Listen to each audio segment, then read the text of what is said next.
What's up guys? And tayo na naman ay nagbabalik para sa isang Sailor Peace video. Ito ang ating episode 3 at kukuha at para sa ngayong video, kukuha tayo ng hockey at siguro ng unting pagpa-level and mga swords. Nice. So, okay. Let's go. At ang una natin gagawin siguro ay pero bago natin simulan pala itong lahat, huwag mong kalimutan mag-like, comment, share, and subscribe nyo na rin yan. Okay, so, let's start the video. So, sabi nila doon sa YouTube, at nanood naman ako ng mga ibang Sailor Peace guide, mga beginner's guide, alam mo na yan. Bumili daw ng katana. So, meron na tayong katana. And, bago pala daw maglaro, kailangan daw mag-join daw sa group. So, okay, babalikan ko na lang kayo pag naka-join na ako sa group.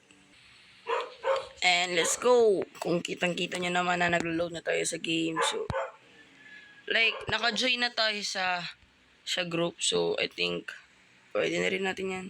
So, may group reward. So, meron tayong 200 gems and 25,000. So, may 200,000 na tayo. So, kayang-kaya na natin. So, ang una daw gagawin ay pumunta sa Snow Island. So, tingin ko yun ang gagawin. Snow Island. Oh, sheesh. Okay. So, tingin ko, saan ba banda yun?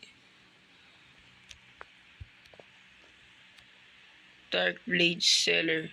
250,000. Hindi ko pa kaya yan, pare. Kailangan muna natin, pare. Nasaan na yan, pare? Ito siya, pare. Kill 150 NPCs using combat. Ay, napakadali niyan para sa akin, pare. So, tingnan natin. Ito tayo sa desert. Kailangan natin gawin yan. Habang nagpapalevel para mabilis. Alam mo naman, pare. So, meron tayo 750 dito. Stats natin. Pataasin muna natin yung melee natin, pare. Pero syempre, kailangan natin mag-save point dito. At alam ko na rin ngayon kung paano mag-save point, checkpoint. Okay, sabi na. Quest 700. So, ito natin. Pero sa tingin ko, mas madali siguro kung doon tayo. Pero try na rin natin dito. Yun o. Ang angas, pare. Oh, shish. Gagi. Gagi, men. Grabe siya, men. Woo! Tik na ako dun, pare. Ano ba yan, pare? Oh my gosh, bro. What?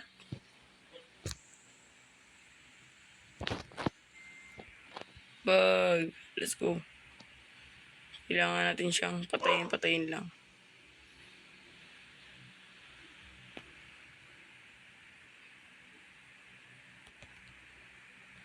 Oo nga, sa tingin ko nga, pero tapusin na natin itong quest kasi sayang din naman siya. Sa tingin ko siguro mas mabilis tayo kung o kaya yung hindi, doon tayo sa pagtapos nito. Oo, doon tayo sa may pangit dito magpa-level, pare. Sa tingin ko, babalik muna tayo doon sa saan ba dito? Sa Starter Island. O, Starter Island muna tayo. Kasi parang mas mabilis dito eh. Index. Okay. Hindi natin kailangan yan. Papatay-patayin din natin.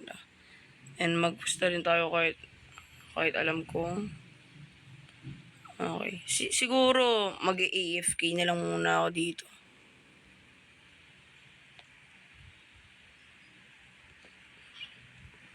Okay, babalikan ko na lang kayo pag malapit na tayo mag 150. Sige. And ngayon, nagbabalik ako at meron natin 148 out of 150 completed. So, isang isang sipa na lang sa kanila at let's go, makukuha na rin natin ang part 2 para sa Haki. Kasi tingin ko yung other quest. So, use the ability for 65 times. Okay? So, ang sabi nila, para daw mas mabilis daw, kailangan daw mag-auto na lang. Auto moveset. Parang ganito.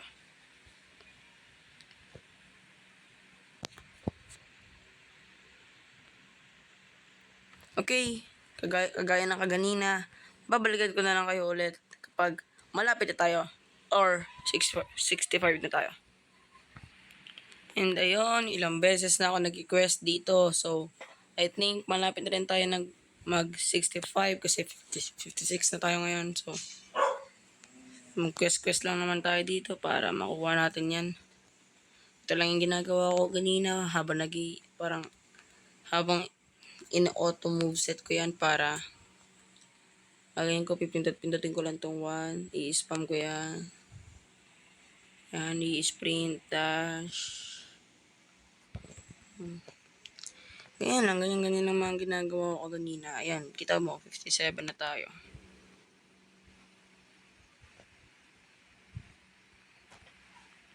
Ganyan lang yan, pare.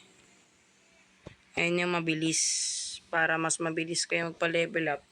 Sabi doon, para mas mabilis din mag-quest sapat. Di ba, namamatay din ako. Tapos, yun, kuha lang tayo ng stats dito. Lagi ko lang dinadagdagan dyan yung melee. Kasi ililipat din naman daw natin yan para sa sword. Kasi sword pala yung malakas dito, hindi pala melee. Hindi pala siyang katulad nun sa Blacksprout. Special mention pala Blacksprout. Ayan, 63 na tayo, 65. Alam niyo na. 64, last one na. And okay. Last one. So, punch 750 times using combat. So, habang ginagawa din natin yan, gagawin ko lang din yung ginagawa ko. Mag-aano din tayo. Tapusin lang muna natin tong quest na to bago ako magsalita ulit. So, habang ginagawa din natin to, yung punch 750 times, ang gagawin ko muna, mag-request ako habang ginagawa ko to. So, babalikan ko na lang kayo ulit. Sige, let's speedrun this. And yun, I'm back. So, ito na yung stats natin. And kitang-kita nyo naman, 745 to 750, malapit na yan. Pero, syempre, patayin muna natin yung boss. Sayang naman yung pinaghirapan ko, hindi natin papatayin, di ba? At yan, Haki Quest line. And, pupunta na tayo. Pupunta na tayo doon sa Snow Island para, oh my god, I'm stuttering bro. Para kuhain ang Haki. Andito lang yan pare. Natin. Dash lang tayo dito muna kasi pero ano muna yung PC na yan. Ano ba to? Sino to? Dragon Slayer. You own Ragnapers. Ano to? Buy Dragon Slayer. Wag na pare, yung mahal pare. Ang daming gagawin. So, andito na tayo sa Haki. Haki added to inventory. Asan yung Haki pare?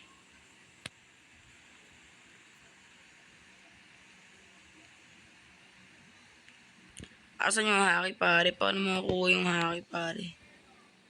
Storage. Gagi, paano makukuha yung Haki? Paano ma-activate? Inventory. Melee. Sword. Accessory. Paano makukuha yung Haki pare? Rare chest. Common chest. Bro, what?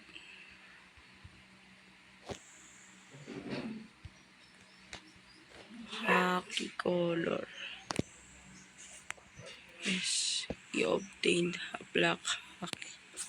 Yun oh, may haki na tayo pero ubusin ko kaya tong haki. Purple haki. Uy. Ganda naman siya pare. Yun oh. Ganda pare. Pero syempre, i-reset natin tong stats natin. Kasi kailangan lahat yan pare, nasa sword lang. Kasi yun yung susunod natin gagawin. Kukuhain natin ang Dark Blade. So, kitang-kita niya naman, kakapa-level ko lang. 1,062 na tayo.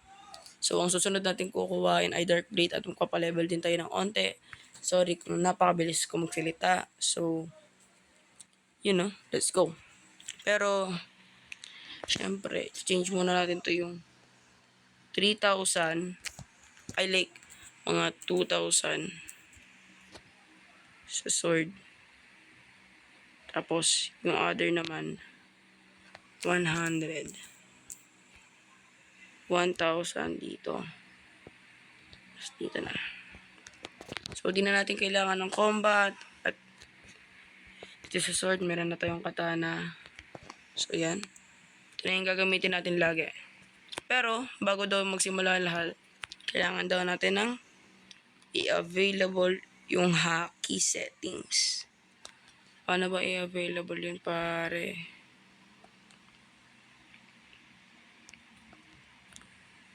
Gastig, nasan yun?